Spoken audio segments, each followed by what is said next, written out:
this morning at the top office, the presidents of South Korea and the U.S. have agreed to delay the annual South Korea-U.S. joint military exercise in light of the PyeongChang Winter Olympics that start next month. For more, we have our Blue House correspondent Hwang Hojun on the line for us. Hojun, this is big news and quite surprising. What can you tell us? Semin, the agreement came during a phone conversation between President Moon Jae-in and his American counterpart Donald Trump late last night. According to a Blue House press release, the two leaders agreed to postpone the exercises to de-escalate tension on the Korean Peninsula and to let the combined forces focus on ensuring the security of the Games.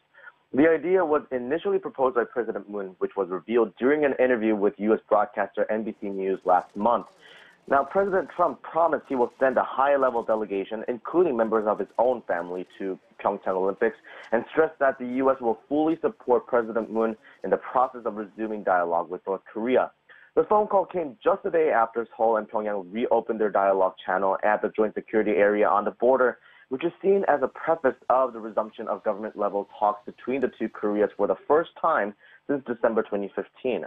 The regime largely remained silent on South Korea's proposal for dialogue until North Korean leader Kim Jong-un said he's willing to send North Korean athletes to PyeongChang next month and suggested holding inter-Korean talks to arrange the proposed trip in his New Year's message.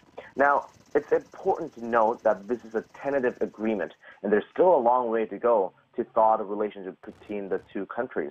Now, the White House also released a statement on the phone conversation between the two leaders, but it put its focus on Presidents Moon and Trump agreeing to, quote, continue the campaign of maximum pressure against North Korea and not repeat mistakes of the past.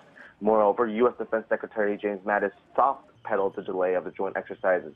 He emphasized the postponement was simply due to logistical concerns, and the exercises will resume after the Paralympics come to a close in March. Semin?